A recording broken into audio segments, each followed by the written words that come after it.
Muito bem, então, boa tarde, bem-vindos, bem-vindas, né? Uma alegria novamente, né, estar com vocês para a gente aprofundar sobre a palavra de Deus. Estamos com esse texto importantíssimo, escrito por Paulo, né? Começamos a literatura paulina seguindo o cânon da Bíblia, né? Conforme está na Escritura. E, portanto, começamos com a carta aos Romanos e terminado a carta aos Romanos, havíamos já começado a carta seguinte, que é a primeira carta aos Coríntios, né?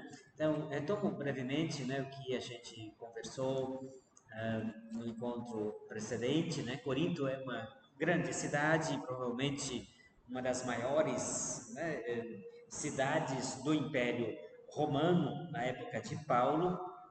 Contava provavelmente com mais de meio milhão de habitantes, para aquela época uma cidade muito imponente, uma cidade portuária com dois portos, ah, e esses portos, né, concentravam uma quantidade enorme de homens para o trabalho, de descarregar e carregar navios, e também muitos escravos. Então, né, havia uma população majoritariamente, né, consistente de trabalho escravo e, ao mesmo tempo, né, uma elite muito rica, uma cidade muito florescente do ponto de vista também cultural e religioso, porque ficava em dois portos que dividia dois mares, né, o mar do Ocidente e o mar do Oriente, portanto, ligando o Ocidente com o Oriente. Uma cidade, portanto, cosmopolita, né? Isto é, de muitas pessoas de diversas partes do mundo, multicultural, politeísta, né? A gente conversava um pouquinho sobre isso, né? O templo dedicado a Apolo, né? Na cidade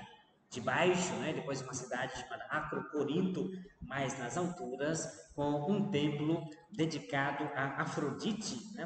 Uma deusa, né, muito cultuada no Império Romano, para a qual, segundo Estrabão, na sua obra, né, histórica, havia mais de 1000 prostitutas sagradas, chamadas hieródolas, que serviam neste templo dedicado a Afrodite.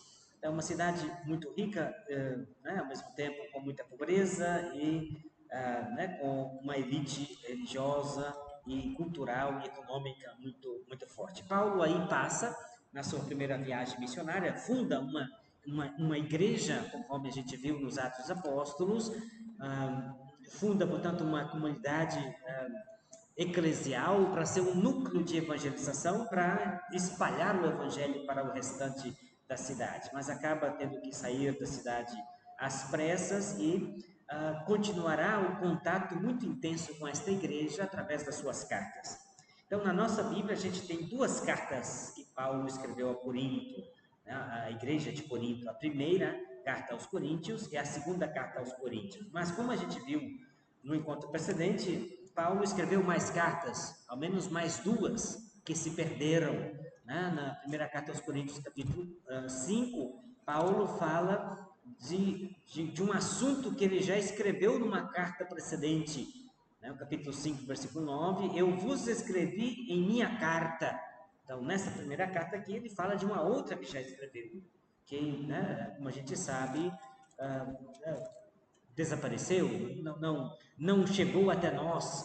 Né? E na segunda carta aos Coríntios, capítulo 2, versículo 4, ele menciona uma outra carta que ele escreveu, chamada Carta de Lágrimas, que também desapareceu. Então, no mínimo, Paulo escreveu 4 cartas a esta igreja em Corinto, duas né, foram conservadas e chegaram até a nossa Bíblia, e duas desapareceram com o tempo, não foram copiadas, ou né, não chegou, portanto, na nossa escritura. O problema principal, né, tratado por Paulo na primeira carta aos Coríntios, certamente é o problema eclesial. Significa o quê? Que a igreja tem uma série de dificuldades, né? O grupo de cristãos, de crentes, os santos, como Paulo os chama no prólogo dessa carta, né, presentes que compõem a igreja de Corinto, são gente que dá a Paulo bastante trabalho. Por quê? Porque a gente tem essa disparidade de grupos, né, conforme ele escuta da casa de Cloé, que lhes chegaram a Paulo informações de rixas divisões dentro desta igreja. E estas divisões se apelam a autoridades diferentes, a evangelizadores que por lá passaram. Né? Uns dizem eu sou de Paulo, outros dizem eu sou de Apolo, outros dizem eu sou de Cefas, outros dizem eu sou de Cristo. Então são grupos, divisões na igreja. Como a gente sabe, né, as cartas de Paulo cronologicamente precedem os evangelhos escritos. E isto mostra para a gente como foram as primeiras dificuldades das igrejas cristãs.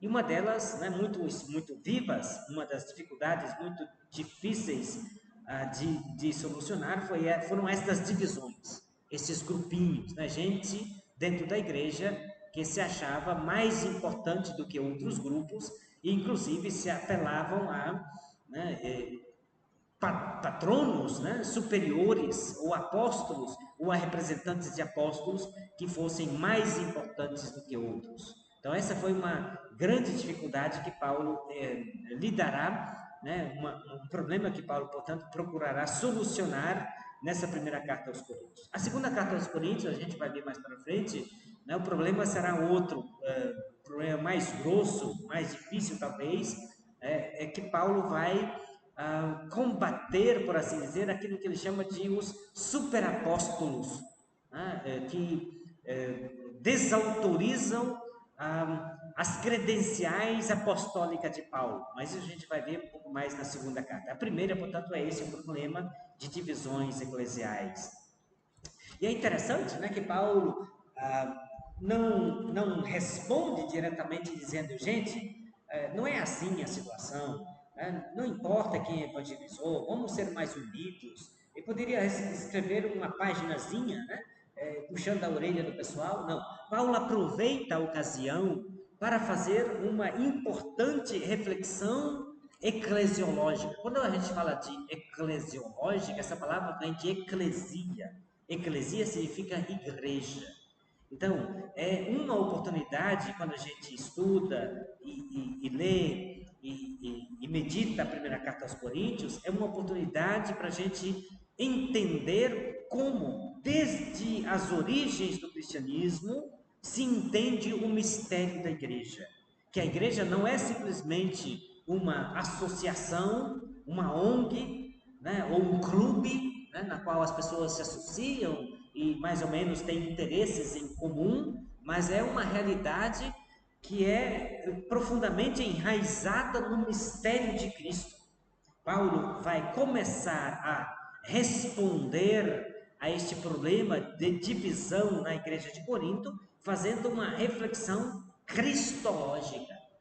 Quer dizer, Paulo diz, olha, na raiz, né, do mistério da igreja existe a pessoa de Jesus Cristo, e Jesus Cristo, que é não somente o ungido de Deus para Israel e para o mundo, mas é também aquele que morreu na cruz, e o mistério do Cristo crucificado e ressuscitado é o alicerce fundamental da igreja de Cristo. E por isso, né, antes de, né, simplesmente tentar resolver os problemas eclesiais, né, puxando a orelha do pessoal, Paulo faz estes passos, né, atrás para refletir sobre o mistério da igreja e na raiz do mistério da igreja, o mistério de Cristo e Cristo crucificado. Provavelmente, esses grupos de divisão na igreja de Corinto se baseavam, além de se vincularem a grupos de apóstolos diferentes, né? Eu sou de Apolo, eu sou de Paulo, eu sou de Cefas, eu sou de Cristo, etc., também se baseava numa pretensa superioridade de conhecimento. Existem diversos estudiosos importantes, né, da, da literatura paulina, cito alguns, né, talvez vocês já ouviram falar, talvez eu já citei em outras ocasiões, como Romano Pena, que faleceu recentemente, era um dos maiores biblistas conhecedores de Paulo, né, eu conheci porque estive numa banca presidida por ele, e que era a banca do Dom Paulo Jackson, né, vocês conhecem o Dom Paulo Jackson, né, faz parte vice-presidente da CNBB, né? Então, Dom Paulo Jackson, quando eu era estudante em Roma, no Pontifício Instituto Bíblico, quando lá cheguei para estudar, o então padre Paulo Jackson havia já feito o mesmo estudo que eu fiz e estava fazendo doutorado na Gregoriana. Então, a gente teve a ocasião de morar juntos uns 4 anos. E eu estava na banca de defesa de doutorado do Dom, agora é Dom, né, porque virou bispo, Dom Paulo Jackson, que foi quem foi o orientador dele foi esse Romano Pena. Romano Pena era um padre jesuíta, que morreu, né? Um dos grandes teólogos e pensadores, estudiosos da literatura paulina. Tanto ele quanto Joel Aletti, né? Padre Aletti, que é um jesuíta do Pontifício Instituto Bíblico, que foi meu professor também, foi professor do Dom Paulo Jackson também é desse parecer, e outros como o cardeal Gravasi, isto é, que na época de Paulo já existia uma espécie de gnosticismo latente, né? Um gnosticismo que já se iniciava em alguns grupos cristãos.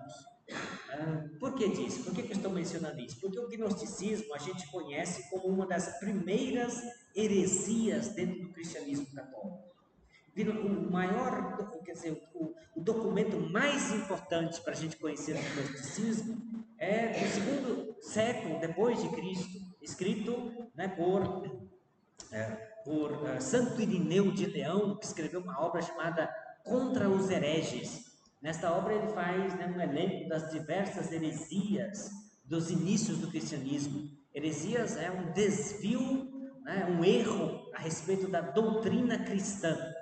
Tá? Então, embora, né, a obra principal que descreve o gnosticismo seja mais tardia, a maior parte dos estudiosos de Paulo, né, principais que eu citei, Romano Pena, Aletti e outros, né, o professor também Antônio Pita, que era professor na Universidade Lateranense, lá em Roma, no Pontifício, né, Ateneu Lateranense, também do mesmo parecer, isto é que nesses primeiros grupos cristãos de divisão, havia uma pretensão de superioridade de uns em relação aos outros, porque achavam ou entendiam que o conhecimento cristão fosse um conhecimento elitista, fosse um conhecimento reservado a certos grupos privilegiados que tivessem uma inteligência superior. Tá? Por que disso? Porque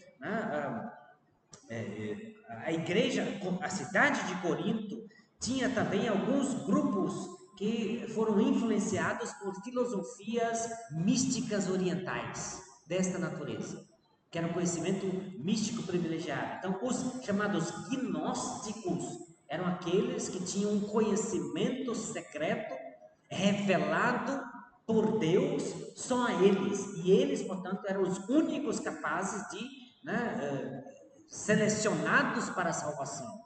A propósito, né, a gente tem um pequeno elemento disso depois na teologia protestante tardia, né, do chamado predestinacionismo. O predestinacionismo é essa doutrina de alguns grupos, né, protestantes, né, a partir do século XVI, que somente alguns foram predestinados a serem salvos. E só eles vão ser salvos, porque eles foram predestinados para a salvação. Quem não foi predestinado por Deus para a salvação, pode fazer o que for que não tem escapatória. Vai cair no tacho por coisa ruim, né? Então, né, a doutrina, né, predestinacionista é um pouquinho dessa natureza. Então, né, para a tradição protestante predestinacionista, né, somente alguns vão ser salvos, porque foram predestinados para a salvação e outros estão predestinados para a condenação. Não há o que fazer. E como, se você é protestante desse grupo, como que você saberá como você pode saber se você é predestinado ou não para a salvação? De acordo com o seu progresso econômico. E por isso, né, a doutrina, né, de você trabalhar constantemente para o seu enriquecimento, né, na medida em que você vai bem economicamente, é um sinal externo de que você é predestinado para a salvação. E por isso, né, O grupo, né, protestante, predestinacionista, é também elitista do ponto de vista econômico. Porque se você é pobre, você não consegue sair da pobreza, significa que você não é abençoado por Deus, você não é predestinado para a salvação, portanto você não faz parte desse grupo. Cai fora.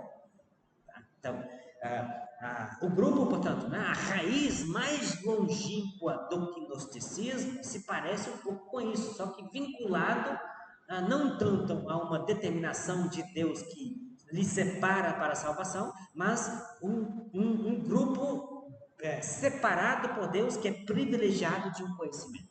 Então, esse é um grupo superior em relação aos demais. Fora os gnósticos, existem, e portanto, né, é uma doutrina que hierarquiza a sociedade. Esses são a elite do conhecimento, predestinados para um conhecimento privilegiado. Outros são os chamados os grupos psíquicos, os homens psíquicos, daí a palavra psique que significa alma, são aqueles dotados de uma inteligência particular para, né, sei lá, para serem criativos, para trabalhar, para serem engenhosos, mas eles não têm capacidade intelectual para chegar a um conhecimento superior. E, portanto, são inferiores aos gnósticos. Então, os homens psíquicos são inferiores aos homens gnósticos. E depois tem a parte mais baixa, a ralé da sociedade, que são chamados homens ílicos, homens ou mulheres, né? No sentido de os grupos ílicos, ílicos vem do termo grego hylé, em grego significa matéria. São aqueles simplesmente são os escravos, que para, né, esses grupos gnósticos são considerados aqueles que não têm conhecimento, são como animais que devem ser usados para o trabalho forçado. Então veja, né, na raiz do gnosticismo existe, né, certamente, né, uma pretensão de superioridade dos gnósticos, quase que predestinados para um conhecimento superior que leva à salvação, e os demais grupos não têm salvação e ao mesmo tempo estão em escalas inferiores na organização da sociedade. Por que eu estou dizendo tudo isso? Né? Por quê? Porque a primeira resposta que Paulo dá ao problema destas divisões, de uns que dizem eu sou de Paulo, eu sou de Apolo, eu sou de Cefas, eu sou de Cristo, a primeira resposta que Paulo dá é falar a respeito do verdadeiro conhecimento cristão. E, portanto, ele vai vincular o verdadeiro conhecimento cristão como revelação divina, mas não para um grupo privilegiado, mas para a humanidade inteira que se abre na fé para acolher a mensagem de salvação, e ao mesmo tempo que esta mensagem de salvação não é um conhecimento elaborado pela inteligência superior, mas é o conhecimento de Cristo e Cristo crucificado.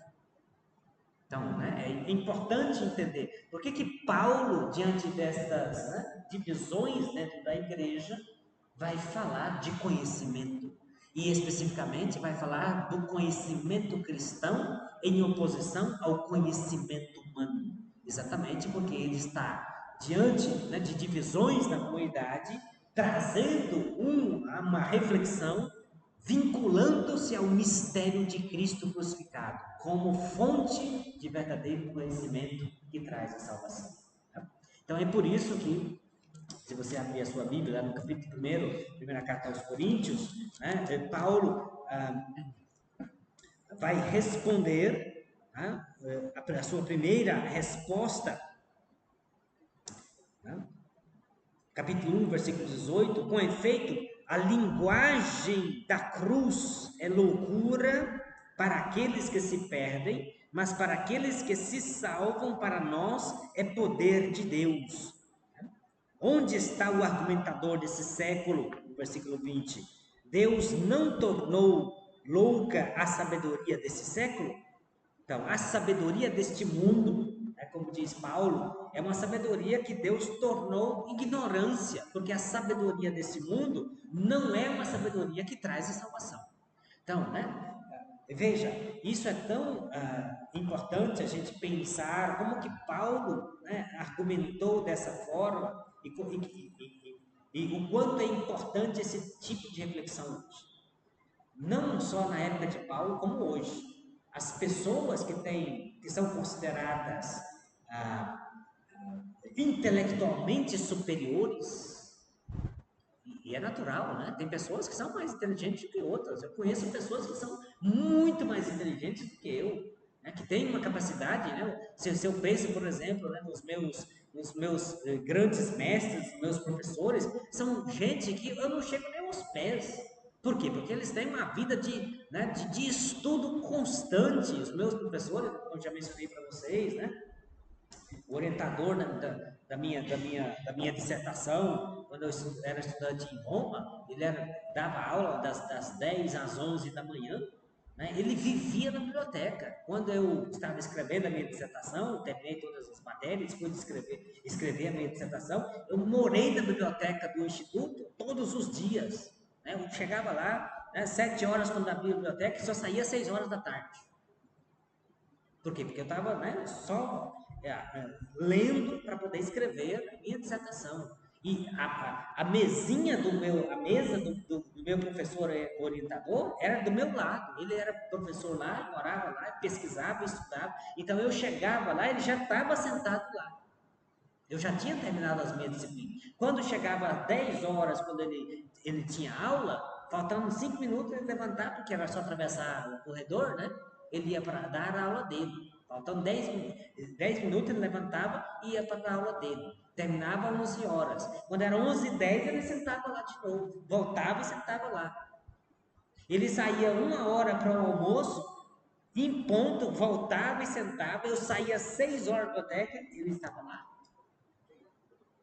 E é assim a vida inteira. Então, existe, né, dentro do cristianismo católico, pesquisadores da Sagrada Escritura, que é uma consagração da vida inteira, estudando 8, 10 horas todo santo dia durante 10, 20, 30, 40, 50 anos. Isso é uma disciplina.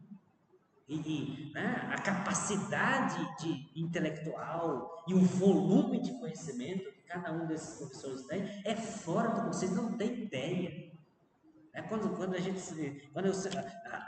o choque de ignorância que eu tive, né, quando eu cheguei lá, foi tremendo, né? Tremendo do ponto de vista linguístico, intelectual e tudo mais. Cada professor que vai, né, quando cita fulano, cita a Bíblia nas línguas originais de memória, sabe de memória nas línguas originais. Então, é uma coisa tremenda. Então, como estou dizendo, certamente, como era na época de Paulo, assim como é hoje, né? As pessoas, tem pessoas mais inteligentes que outras. E outras que têm mais tempo também para se dedicar ao estudo. Isso a pessoa com tempo, com estudo, com esforço, com a disciplina, etc., vai acumulando informações, vai fazendo ligações e vai ampliando a inteligência. Então é natural que haja pessoas mais inteligentes que as outras. Mas a questão é que, em base à diferença de inteligência entre as pessoas, a sociedade se hierarquiza. É natural. Né? Quando se chega, né, uma pessoa inteligente, renomada, etc., todo mundo, né, o considera uma pessoa inteligente. Quer dizer, então, há uma diferença de tratamento.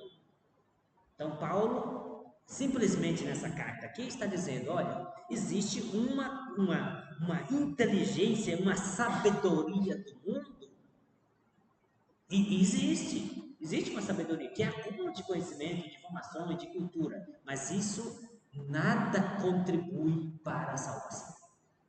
Isso não é critério para que dentro da igreja um se considere mais importante do que o outro.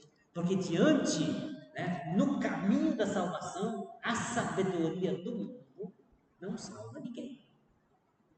Então, né, esses grupos, né, elitistas, né, que provavelmente já com esse elemento gnóstico de base, como eu já mencionei, né, se pretendiam superiores aos outros em base ao conhecimento. Paulo diz, não é assim.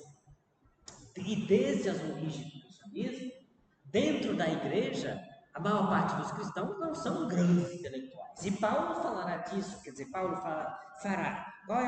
Veja a argumentação de Paulo diante dos grupos que se separam, que estão em conflito e divisão. provavelmente em base a uma capacidade de conhecimento, Paulo vai negar a capacidade ou a faculdade de salvação para o conhecimento humano, porque o que salva é a mensagem divina, que é dada por Deus e não alcançada pelo intelecto humano. A propósito, a mensagem divina é quase um absurdo para o intelecto humano. Porque como assim que Deus nos salva através da morte do seu filho na cruz? Porque não há uma lógica racional no agir divino, puramente racional. Quer dizer, Deus não age, né, distribuindo, fazendo uma justiça distributiva. Os que são mais inteligentes, os que são mais bonzinhos, esse eu levo comigo para o céu. Os burros e os pecadores, que Satanás o carregue. Não, Deus agiu de forma contrária à opinião comum, né, de uma justiça distributiva. Deus age com misericórdia, e essa misericórdia alcança os pecadores através do seu Filho na cruz.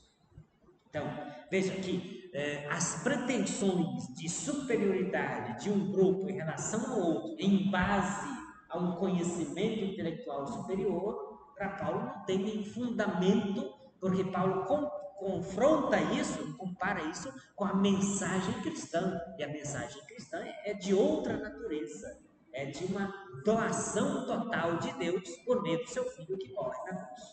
Então, por isso Paulo vai dizer, né, que existe, né, um conhecimento deste século e comparando com a mensagem da salvação, né, a mensagem da salvação diante de uma ordem racional tem a aparência, né, de uma loucura. Por isso Paulo fala da loucura da cruz. E aí vai apresentar, né, o capítulo 1, versículo 21, Paulo diz: com efeito, visto que o mundo, por meio da sabedoria, não reconheceu a Deus na sabedoria, e essa frase é muito importante, o mundo, né, por meio da sabedoria mundana, do conhecimento, do intelecto, etc., não reconheceu a Deus na sabedoria de Deus. Essa frase, né, a gente comentou um pouquinho melhor, quando Paulo, capítulo 1, versículo 21, tá? Capítulo 1, versículo, acho que é 21, né? Isso. Capítulo 1, versículo 21 da primeira carta aos Coríntios, tá? Essa declaração de Paulo, né, de que por meio da sabedoria humana, né, as pessoas não conheceram, não reconheceram a Deus na sua sabedoria, é uma crítica muito forte que Paulo vai desenvolveu, a gente comentou um pouquinho quando a gente comentou a carta aos Romanos, capítulo 1, lá na carta aos Romanos, Paulo havia declarado, né, que pela razão humana é possível conhecer a existência de Deus, sua realidade invisível, seu eterno poder e sua divindade.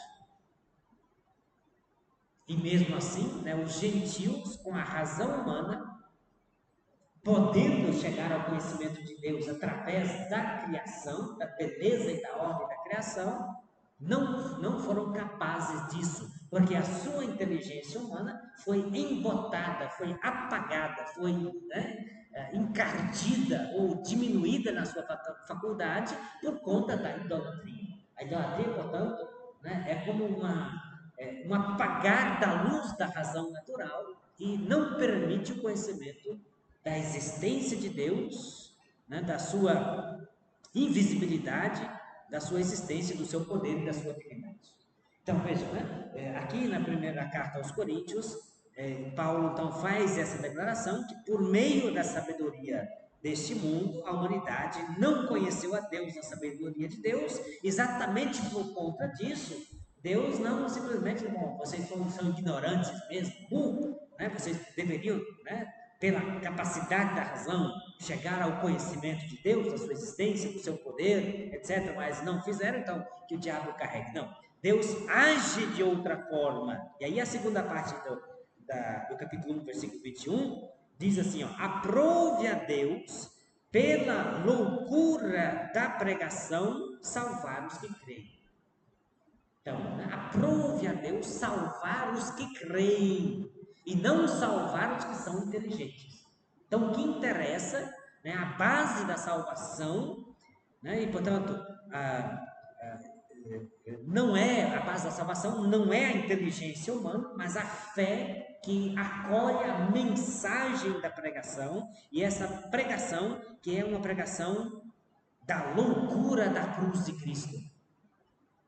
E por isso, né? Se alguém vai, não há motivos de vanglória, não há motivos para um grupo se considerar superior ao outro grupo em base ao conhecimento que se tem, mas é simplesmente, deveria ser, né? Todo mundo se reconhecer no mesmo nível, porque todos recebem a salvação por meio da pregação, e a pregação, o conteúdo da pregação não é um discurso científico, elaborado, matemático, mas é a pregação de Cristo crucificado. Então, aprove a Deus, né, pela loucura da pregação, salvar os que creem. Na sequência, versículo 22, Paulo, portanto, né, como um bom judeu, raciocina naquela mentalidade de distinção entre dois grupos na humanidade: o grupo dos judeus e a genitália do mundo. Né? Quem não é descendente de Abraão são os gentios, os pagãos. Então, né, nessa categoria do pensamento paulino, no versículo 22, Paulo diz assim: os judeus pedem sinais, né, semeias, são né, milagres. Os judeus esperavam o Messias, e a manifestação do Messias devia ser por meio de milagres. E a entrada de Jesus em Jerusalém, né, os seus discípulos, né, esperavam majoritariamente, o que tudo indica, que Jesus usasse o seu poder de fazer milagres para pôr fim à presença do Império Romano. E Jesus não usou o seu poder, mas né, se entrega para ser, né, morto na cruz. Então, os judeus pedem sinais, e os gregos, quem não é judeu, né, é o mundo, o Império Romano, eram os gregos, portanto, andam em busca de sabedoria.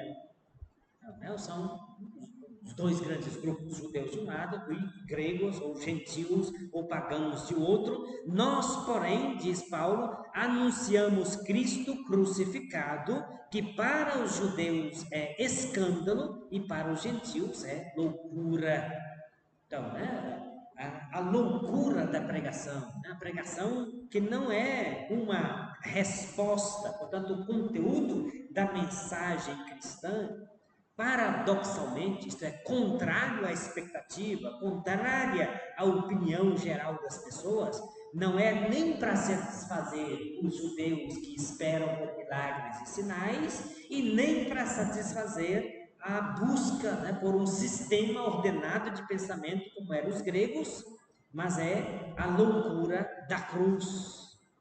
Mas aí, no versículo 24, né, como Paulo explica bem claramente, para os que creem, para os que são chamados, tanto judeus como gregos, é Cristo poder de Deus e sabedoria de Deus. Então veja, né? Como que a mensagem da salvação, o conteúdo da pregação do Evangelho, que não é uma resposta às exigências, nem exigências naturais da razão para o mundo grego, nem uma resposta para os anseios do gentio,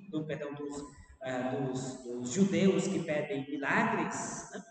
Mas para aqueles que são chamados, para os que creem, portanto, os que se abrem à fé, tanto judeus quanto gregos, Cristo se torna poder de Deus, portanto, um poder de salvação e sabedoria de Deus. Então, para os gentios, para os gregos que creem, Cristo crucificado é verdadeira sabedoria.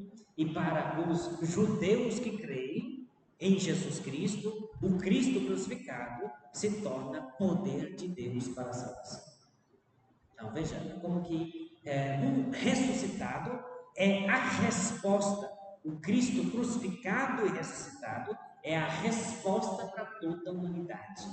Paradoxalmente, né, mas o ponto principal é a fé para aqueles que são chamados, portanto, né, tanto gregos quanto judeus, Cristo é poder de Deus, em sabedoria de Deus. Então veja, a resposta que Paulo dá, portanto, né, a pretensão de superioridade de um grupo, né, que está dividido em relação a outro grupo em base ao conhecimento, Paulo diz, olha, não há motivo para se considerar superior a ninguém, porque a mensagem da pregação do Evangelho é uma mensagem que apresenta Cristo crucificado.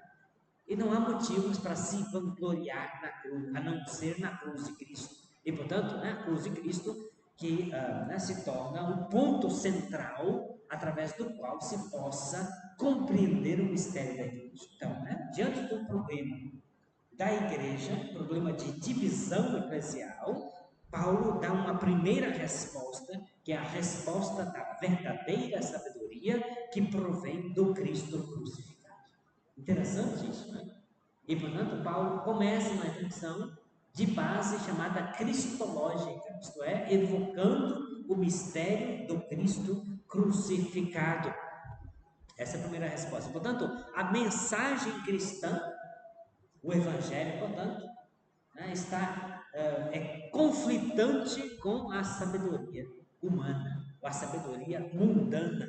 Por isso, né, Paulo citou lá no versículo 19, né, um texto, combinando aí dois textos, né, de Isaías 33 e Isaías 19, onde Deus diz: destruirei a sabedoria dos sábios e rejeitarei a inteligência dos inteligentes. Onde está o sábio? Onde está o homem culto? Deus diz: destruirei a sabedoria dos sábios e rejeitarei a inteligência dos inteligentes. Então, né, Deus, né, no seu agir salvífico, não, digamos assim, não privilegia os sábios deste mundo, nem os inteligentes deste mundo, mas apresenta uma salvação paradoxal, né, através do seu Filho, e é o seu Filho crucificado. Então essa é a primeira resposta que Paulo dá. A segunda resposta que Paulo dá ao problema da divisão, né, nessa igreja de Corinto, é recordar, a partir do versículo 26, que os cristãos da igreja de Corinto não são, na sua maioria, um grupo de sábios inteligentes. Isto é, que majoritariamente os que são chamados à fé em Corinto são aquele grupo mais humilde do ponto de vista intelectual. Né? Vede, versículo 26, pois quem sois, irmãos, vós que recebestes o chamado de Deus, não há entre vós muitos sábios segundo a carne. Então existe uma sabedoria segundo a carne. A sabedoria segundo a carne é essa, né? Da cultura, né? Sei lá, das informações ou dos títulos, né? Tudo isso não conta nada no mistério da salvação. Então Paulo diz, né? Nesta igreja de Corinto não há muitos sábios entre vós, segundo a carne, nem muitos poderosos, nem muitos de família prestigiosa. E por isso a igreja, ela não é fundada sobre uma elite do conhecimento e nem sobre uma elite econômica. A igreja, portanto, não é uma ONG ou uma associação, né, que recolhe, né, os principais, né, as pessoas importantes da cidade, etc. Então, estes grupos, né, que se configuraram na igreja de Corinto, uns dizendo eu sou de Paulo, eu sou de Apolo, eu sou de Cefas, etc., eu sou de Cristo, né, tinham essa pretensão de, né, ser uma igreja elitista, seja da elite econômica, seja da elite intelectual. Paulo diz, não é assim. Não é assim que funciona o agir salvífico de Deus. Não é em concordância ao conhecimento segundo a carne, ao conhecimento deste mundo ou a condição econômica das pessoas. Entre vós, né, diz Paulo, membros desta igreja, não há muitos sábios segundo a carne e nem muita gente de família prestigiosa. Mas o que é loucura no mundo, Deus o escolheu para confundir os sábios. Então, o que é loucura no mundo? A loucura é a chamada loucura da cruz. Deus chamou Deus escolheu, portanto, a cruz do seu filho Jesus para confundir os sábios, e o que é fraqueza no mundo, Deus o escolheu para confundir o que é forte. E o que no mundo é vil e desprezado, o que não é, Deus escolheu para reduzir a nada o que é, a fim de que nenhuma criatura se possa vangloriar diante de Deus. Então está o ponto central, a chamada cauresis, a glória humana. A glória humana, que é sempre uma tentação. Recordem-se, né, das tentações de Jesus no deserto. Né? E uma delas, né, uma das tentações que Jesus, né, no deserto, superou, foi aquela, né, que o diabo levou Jesus a ver todos os reinos, portanto, a glória do mundo, né, e disse: tudo isso será teu, né, se prostrar-te, né, e me adorares. Então, Jesus, né, diante deste apelativo, né, da vanglória humana, rejeita e escolhe o caminho da adoração do único Deus. Paulo segue nessa mesma esteira, dizendo, né, que Deus escolhe aquilo que aparentemente, né, é fraco, é vil, é loucura, exatamente para reduzir a nada aquilo que é pretensão de conhecimento, de superioridade, para que nenhuma criatura se possa vangloriar diante de Deus. Então, no mistério da salvação, né, diante do agir de Deus, ninguém tem motivo de vangloriar-se. E o versículo 30, onde Paulo conclui essa segunda parte da sua argumentação, com um exemplo prático dos membros da igreja de Corinto, né? Ora, é por ele que vós sois em Cristo Jesus, que se tornou para nós sabedoria proveniente de Deus, justiça, santificação e redenção, a fim de que, como diz a Escritura, aquele que se glorie no Senhor. Então, é em Cristo Jesus que é possível uma sabedoria proveniente de Deus. Então, de fato, atenção, Paulo não é um obscurantista. Obscurantista é aquele que rejeita completamente o conhecimento, que diz, todo conhecimento é enganação, todo conhecimento é falsidade. Não existe um conhecimento, mas um conhecimento que provém do mistério de Cristo. Esse conhecimento é importante. E por isso, Paulo vai, no capítulo 2, no início do capítulo 2, falar não somente da sua experiência pessoal. Então, veja, os 3 pontos da argumentação paulina diante dos grupos, que se consideram superiores uns aos outros. O primeiro ponto a gente viu que foi a sabedoria da cruz de Cristo crucificado, portanto, apresentando uma base cristológica para a reflexão sobre a igreja. Depois, o segundo ponto, Paulo tratou do exemplo dos membros da igreja de Corinto, que esses membros majoritariamente não são muita gente, não são de sábios segundo a carne e nem de famílias nobres e prestigiosas. E terceiro ponto, Paulo vai falar do seu modelo próprio, da sua experiência pessoal. E a experiência pessoal de Paulo é de ser, como ele apresenta, como ele apresenta no início do capítulo 2, versículo 1 a 6, dizendo que ele não veio a Corinto como um homem sábio, como alguém de prestigiosa eloquência, mas veio com a pregação da palavra de Deus, do Cristo crucificado, e esteve no meio da comunidade cheio de fraqueza, de receio e de tremor. E é interessante isso, como que o grande apóstolo Paulo, que se apresenta, inclusive, humildemente, mas sem falsas humildades, se apresenta sempre como um modelo de fé para os crentes. Ele diz que diante do mistério da palavra de Deus, superior ao intelecto humano, ele se coloca com fraqueza, com temor e tremor. Um grande apóstolo dos gentios, que diante da grandeza, da palavra de Deus, né, se coloca humildemente diante dela. Então, veja, capítulo 2, versículo 1: eu mesmo, quando fui ter convosco, irmãos, não me apresentei com o prestígio da palavra ou da sabedoria para vos anunciar o mistério de Deus. É o prestígio da palavra. Né? Paulo, portanto, né, reconhece, né, que a fecundidade da mensagem salvífica não depende da oratória e da beleza do discurso do pregador.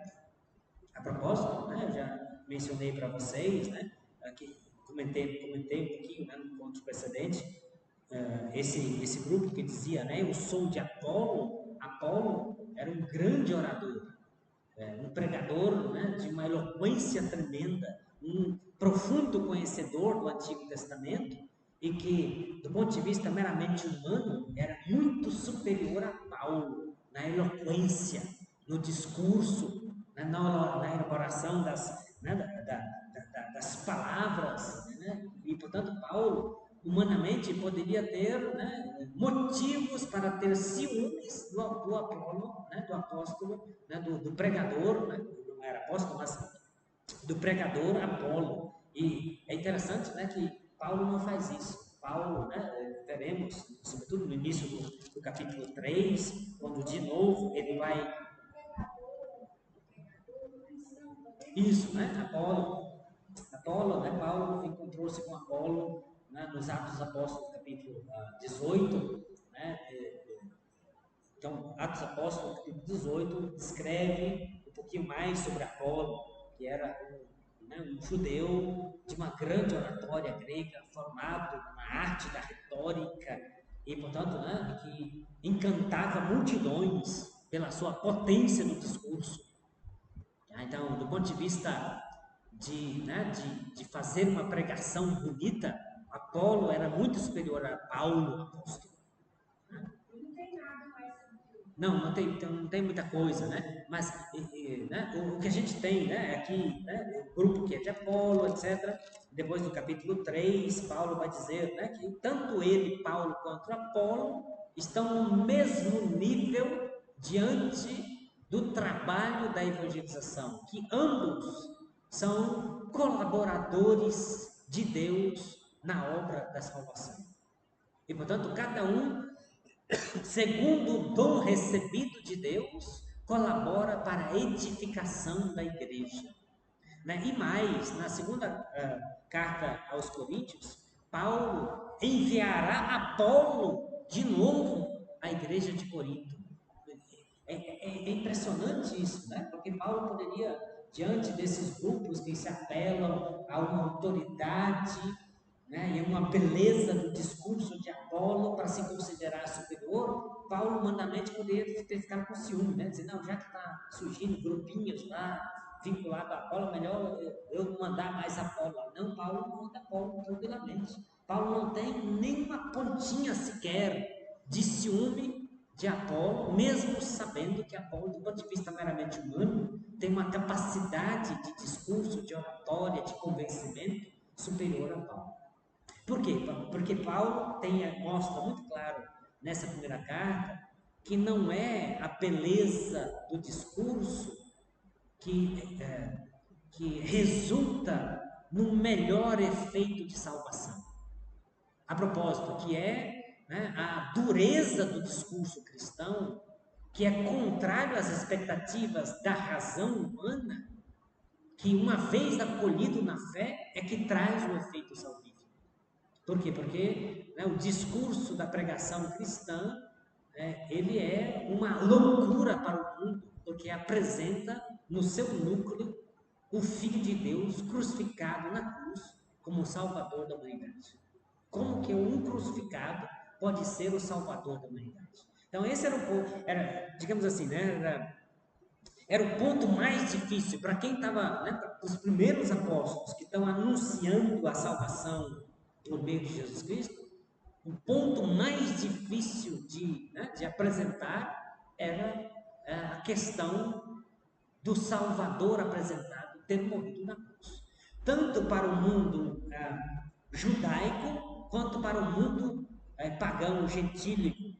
Para o mundo judaico, por quê? Porque na tradição judaica, no Deuteronômio, há uma declaração dizendo: maldito todo aquele que morre pendente no madeiro. Dentro do Deuteronômio. Deuteronômio é o quinto livro da Torá, que é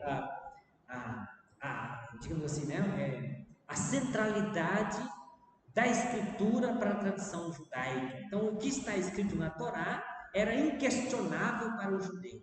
Então, como os primeiros apóstolos, inclusive Paulo, lidam com esse problema, né? Problema teológico, quer dizer, como apresentar Jesus como Salvador, Messias e Salvador para os judeus, se na escritura judaica existe uma declaração que diz que este apresentado como Salvador é maldito por Deus. Como que um maldito por Deus se torna salvador de uma nação?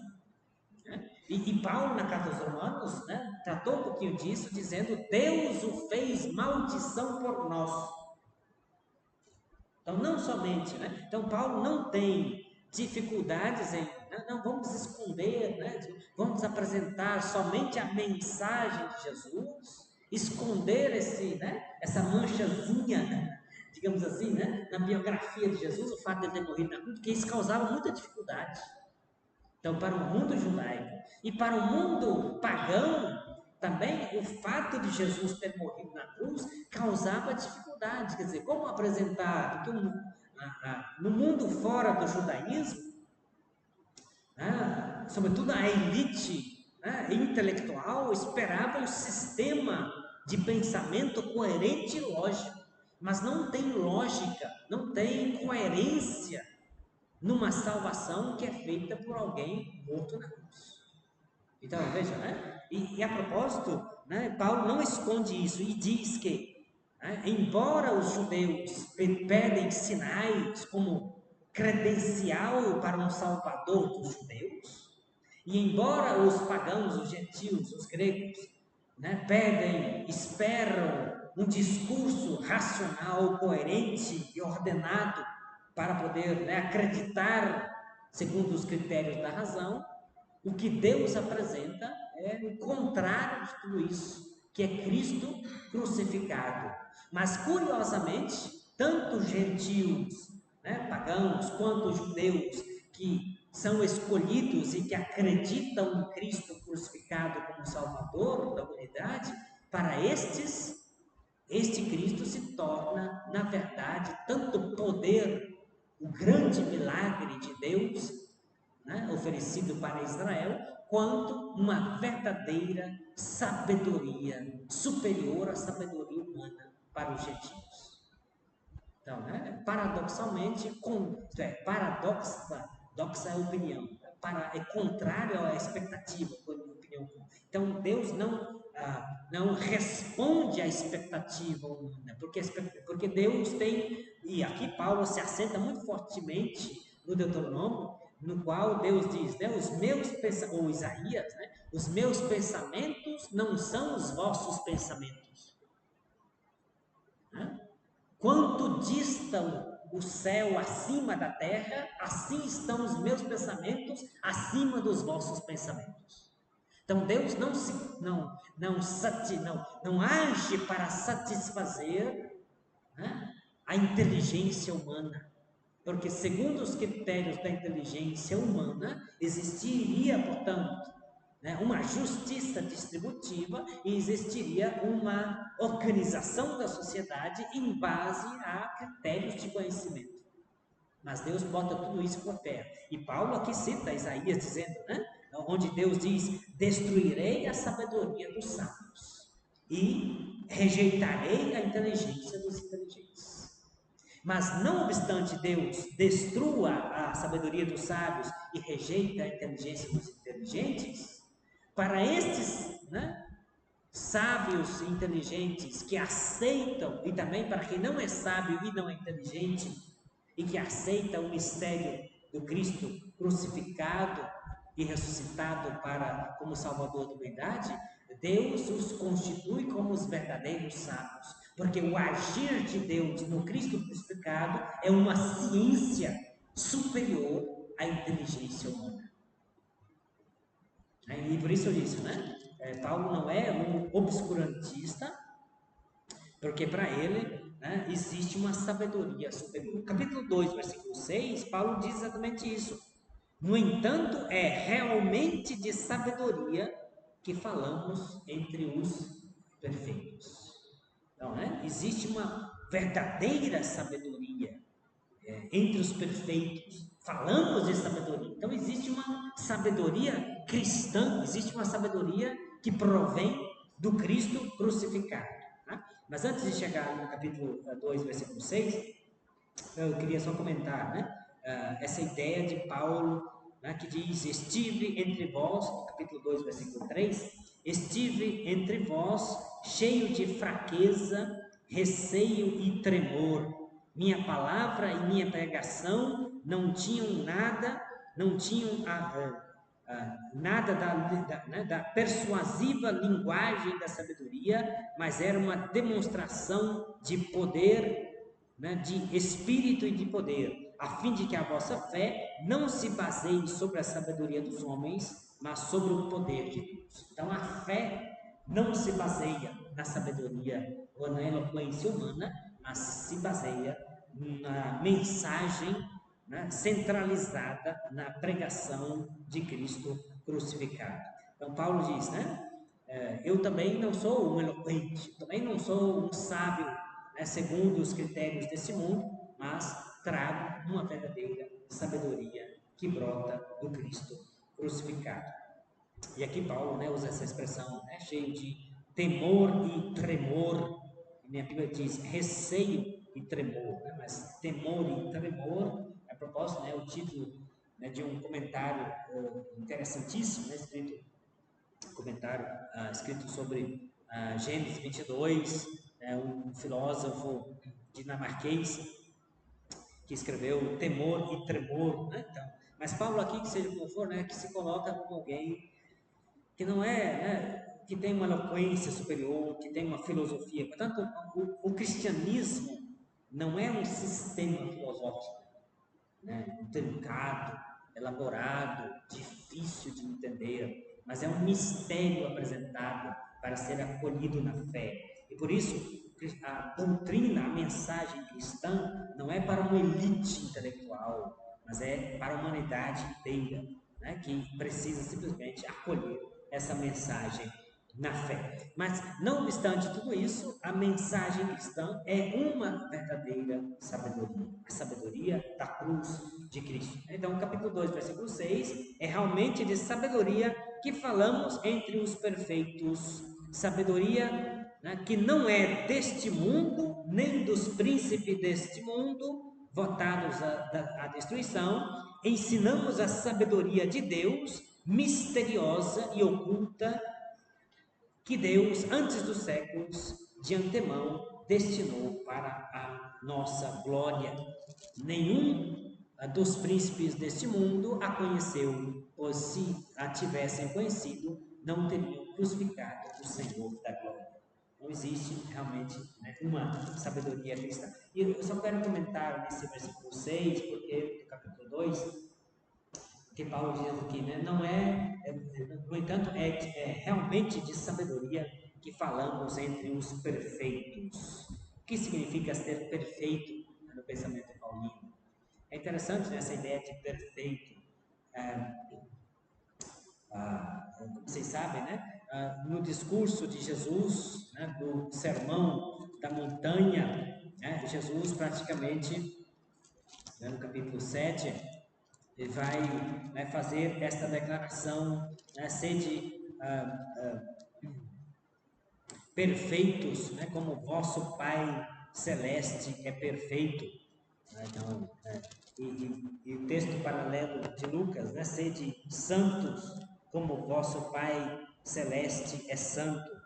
Então, essa ideia de perfeição, né, talvez é o que Paulo mais ou menos pensa aqui, né? Sede, como que Jesus, né, após concluir o sermão da montanha, diz: sede perfeitos, como vosso Pai Celeste é perfeito. Certamente não é uma perfeição ontológica, isto é, né? Como que uma pessoa humana pode ser perfeito como Deus é perfeito? Não tem essa possibilidade do ponto de vista, né, da condição humana. Tá? Então, ser perfeito é chegar à maturidade, talvez é nesse sentido que Paulo está aqui se referindo, a maturidade religiosa. E a maturidade religiosa, né, é ser maduro segundo a fé, ser adulto segundo a fé.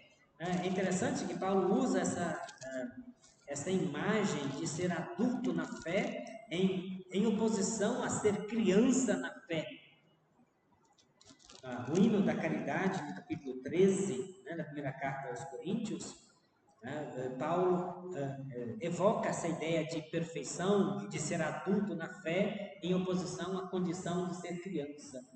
Capítulo 13, versículo 10. Quando vier a perfeição, está aí, né, a ideia de perfeito, né? É realmente de sabedoria que falamos entre nós, os perfeitos. Né? Capítulo 2, versículo 6 diz assim. Né? E aqui no capítulo 13, versículo 10, Paulo diz: quando vier a perfeição, o que é limitado desaparecerá. Quando eu era criança, falava como criança, pensava como criança, raciocinava como criança. Depois que me tornei homem, se entende, né? Homem adulto, fiz desaparecer o que era próprio de criança. Então, quando Paulo diz, né? Isso, né? É quando Paulo diz, né? É realmente de sabedoria que falamos entre os perfeitos. E aqui no capítulo 13, versículo 10, ele entende ser perfeito como ser adulto, maduro na fé. E, portanto, você supera a sua condição de criança. Né? A ideia de que Paulo, portanto, né, está tratando com esta igreja de Corinto, onde há estes grupos em divisão, em competição uns com os outros, Paulo está dizendo: vocês são crianças na fé, são imaturos, em outras palavras. Né? E de fato, né, se a gente lê no capítulo 3, é belíssimo. Né? Capítulo 3, versículo 1 e 2, ele diz: quanto a mim, irmãos, não vos pude falar como a homens espirituais, mas tão somente como a homens carnais, como a crianças em Cristo. Está aí. Vocês são crianças em Cristo. Dei-vos a beber leite, não alimento sólido, pois não podeis suportar. É isso, né? Uma criança, você não dá churrasco, né? Bebê recém-nascido, traz lá, né, uma carne assada e bota um pedação na boca. O bebê não consegue comer, vai engasgar, né, evidentemente. O bebê, a criança, você dá leite. Aí Paulo diz: olha, infelizmente para vocês, né, eu não pude, né, dar alimento sólido, mas tão somente leite. Dei-vos a beber leite, né, porque vocês não podiam suportar o alimento sólido, mas, né, devem crescer na fé, e quando forem adultos na fé, entenderão, né, a ciência da cruz de Cristo, e portanto, né, quando crescerem, poderão, né, se tornar, né, parte destes perfeitos, destes adultos da fé. Né? É o caso de vocês, né? Vocês começaram o curso aqui com, né, mais ou menos, né, mais bebezinhos, né? E agora, depois de tantos encontros, estão ficando, né, maduros na fé. Né? Enquanto vocês certamente hoje, né, entendem muito mais a Escritura do que quando a gente começou os nossos primeiros encontros. Né? Como é bom a gente mergulhar na ciência de Cristo, né? A partir da Escritura e ter esta profundidade. Né? E concluo, né, antes da nossa pausa, concluo dizendo o seguinte: Paulo, essa primeira rodada de argumentação de Paulo, né? Paulo aqui, né, certamente, né, usa a metáfora de criança diferente da que usa Jesus. Lembrem-se que Jesus usou a metáfora também de criança, mas para falar da simplicidade e da capacidade de acreditar no que a criança tem. Né? E, portanto, Jesus, né, no início, recordem-se, nós comentamos um pouquinho, né, um tempão atrás já, né, quando comentamos o capítulo 18 do Evangelho de Mateus, que é o discurso que Jesus faz, né, para ajudar os seus discípulos, né, a configurar uma igreja madura na fé. Ele diz, começa o seu discurso dizendo: se não vos tornardes pequenos como crianças, não entrareis no reino dos céus. Né? Isso, lá, isso. Então, a imagem, exatamente, né, que Jesus usa de criança, não é como Paulo faz aqui, né? Aqui é diferente, né? Paulo aqui fala, né, da criança que é, né, recém-nascida, que não tem dente ainda, né?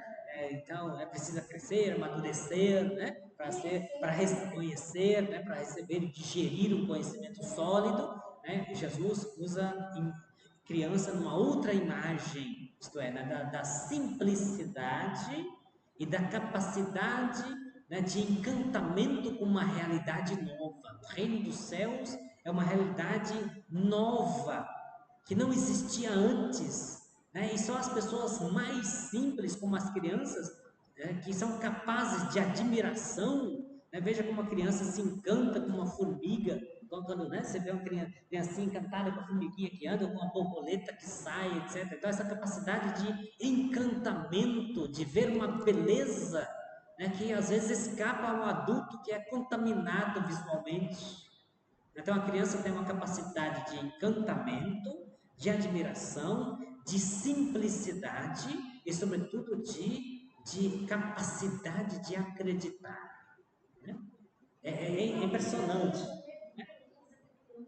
É impressionante com uma criança. Você fala com uma criança, ela acredita no que você fala. Ela dá credibilidade. Né? Eu estou com a minha filhotinha, né, que está com 5 anos, ela está nessa fase agora, né? Ela, quando eu falo alguma coisa para ela, ela vai lá para a mãe e fala assim, ó, o papai falou. Quer dizer, para ela, se o papai falou, tá, né? Pronto, né? O papai falou. Mãe, papai falou. Né? Então, ela confia. Então, está naquela fase que a gente não pode simplesmente dizer uma coisa e não cumprir. Porque é tirar a credibilidade. Então, é essa capacidade de confiança, de acreditar, né, no pai que falou. Então, né, essa capacidade é que Jesus fala, a capacidade de acreditar na mensagem de Deus Pai. Deus falou, portanto, você acredita sem duvidar minimamente da mensagem que Deus fala. Então Jesus usa a imagem de criança nesse sentido. E Paulo, né, aqui, né, fala de criança num outro sentido, que é a metáfora da criança que não tem, né, um estômago preparado para alimento sólido. Então a imagem é outra, né, que a mensagem cristã que Paulo, né, começou para iniciar a igreja em Corinto foi, né, um alimento. Ele diz: eu vos dei leite a beber. Mas depois do leite, né? Na medida que vocês vão crescendo, vão desenvolvendo os dentinhos, né? E o estômago vai se desenvolvendo, é preciso, né, passar a outro tipo de alimento, né? A iniciação alimentar, né? Normalmente a criança com antes, você começa a dar 6 meses já, começa a dar sopinha, né? E você não dá, né? Faz uma sopinha de verdura, né? A fruta amassada, vai dando devagarzinho, né? Depois, né? Toda essa introdução alimentar, vocês mães, né, conhecem muito bem como é feita, né? Aos poucos até o estômago, né? E os dentes, né? Eu sempre falo para os meus alunos, né? Os meus alunos que são seminaristas, né? Meus alunos que é do primeiro ano, eu disse: então, né, bem-vindos ao curso, vocês são bebês, né? Enquanto vocês não têm ainda dentinhos, né? E quando vocês chegarem no último ano de teologia, vocês vão ser igual jacaré, copona cheia de dente já, assim, né? Então, eu faço sempre essa brincadeira, né? E esse semestre, né, eu estou dando uma disciplina que é da literatura paulina, a propósito, nesse semestre eu estou ensinando as cartas de Paulo, né, para os seminaristas. Então, tem uns meninos que estão no último período e uns que estão entrando agora. Né? Então, eu fico dosando a coisa. Né? Então, eu disse, olha, eu vou fazer um parênteses explicativo para os bebês que ainda não têm dente. Tá? Depois eu passo para a doutrina sólida para os jacarés que estão aqui, né? Cheios de dentes já na boca. Então, dinossauro, né?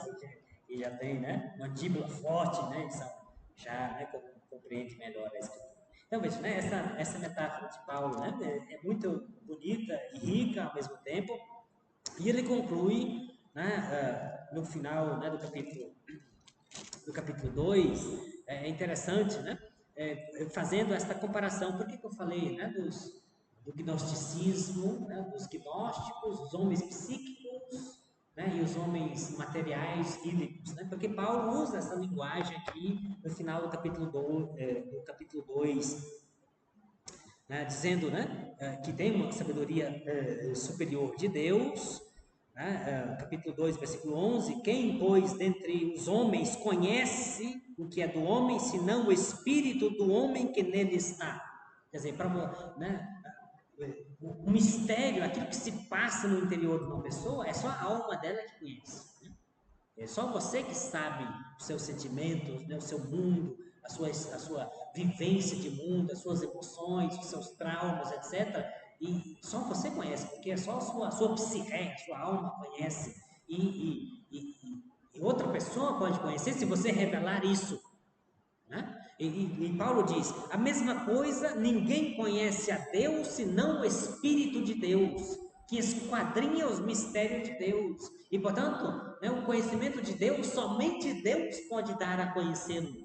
E por isso não é fruto do raciocínio humano. Portanto, a revelação, a mensagem na Escritura e na revelação, ela não é inferior à razão, ela é superior à razão. É interessante isso, né? Que depois né, do iluminismo francês, né? Do racionalismo francês, desse movimento filosófico do século XVIII, XIX, no qual se passou a pensar que tudo que é religioso, tudo que diz respeito à fé, à crença, é como algo inferior à razão. Né? Quer dizer, que você tem fé, você acredita, né, nos textos sagrados, porque você ainda é ignorante. Na medida em que você começa a exercitar a sua razão, você abandona essas coisas sentimentais, mitológicas, etc. Não, não é assim. Né? Desde né, a apresentação da mensagem divina não é inferior à razão, ela é superior à razão. Então, né, a gente pode usar a razão para entender a mensagem da revelação, que é superior. Então, ela não está né, inferior, né, o conteúdo da revelação não é inferior, mas é superior à capacidade de razão humana. Então, isso Paulo, né, no final do capítulo 2, e no capítulo 2, versículo 4, Paulo fala desse homem psíquico. Lembra que eu falava, né, da doutrina gnoseológica, né, dos gnósticos, dos psíquicos e dos ídicos. Aqui Paulo, no capítulo 2, né, versículo 14, diz: o homem psíquico, né, psirré, como eu falei, né, que tem a razão humana, psirré é a alma, a razão humana. O homem psíquico não aceita o que vem do Espírito de Deus. Então, a pessoa estritamente racionalista tende a excluir a revelação divina, porque não compreende que o que vem de Deus vem do pneuma. Pneuma é quando Paulo fala do Espírito de Deus, tá? No versículo 14, quando fala Espírito de Deus, é o pneuma, o Espírito, é o Espírito de Deus, tá? Então, o homem psíquico, o homem meramente racional, não aceita o que vem do Espírito de Deus, é loucura para ele, mas pode compreender, né? Pois isso deve ser julgado espiritualmente. O homem espiritual, versículo 15, portanto, é a pessoa humana, que além da razão humana, pela fé, recebe também o Espírito de Deus e se torna homem espiritual. O homem espiritual, ao contrário, julga a respeito de tudo e por ninguém é julgado. Tá? E aí Paulo, a última frase, no capítulo 2, é muito importante, porque Paulo diz assim, ó, nós, porém, temos o pensamento de Cristo. Isso é muito importante, tá? Nós temos Em grego é nous é a mente, né? Nós temos a mente de Cristo. Não porque, né, pela razão a gente consegue, né, chegar aos mistérios de Deus. Paulo diz não, né? O que nós conhecemos, a mensagem da salvação, é do mistério de Deus, que é revelado pelo Espírito de Deus, e uma vez que nós, pela fé, recebemos a mensagem da pregação, recebemos também o Espírito de Deus, e com o Espírito de Deus nós temos acesso ao pensamento de Cristo. Então, é este pensamento de Cristo é a condição para sermos homens adultos, pessoas, homens e mulheres adultos na fé e chegarmos à perfeição, deixar de ser criança. Né? Não se esqueçam, né, do Filipenses, não chegaremos a comentar mais para frente Filipenses, mas Filipenses capítulo 2, né, versículo 6 para frente, onde Paulo diz: tende em vós os mesmos sentimentos que havia em Cristo Jesus. Então, não é simplesmente o sentimento, as emoções, tá? Lá Paulo usa o verbo phroneomai. Phronesis é sinônimo de nous, é mente. Tende em vós mesmos a mesma mente, o mesmo ideal, as mesmas motivações existenciais que havia em Cristo Jesus. E Paulo diz isso, né, para a igreja de Filipenses, capítulo 2, versículo 5 e 6, exatamente, né, porque ele fez essa experiência de ser homem adulto, maduro na fé, alguém com o Espírito de Deus, que tem o pensamento de Cristo e, portanto, foi configurado no mistério de Cristo. A tal ponto que na carta aos Gálatas ele diz: já não sou eu mais que vivo, é Cristo que vive em mim. Então, isso sim é chegar à plena maturidade da fé cristã, né? De configurar-se a Cristo Jesus. Tá bem? Então, concluímos aqui, né, o capítulo 2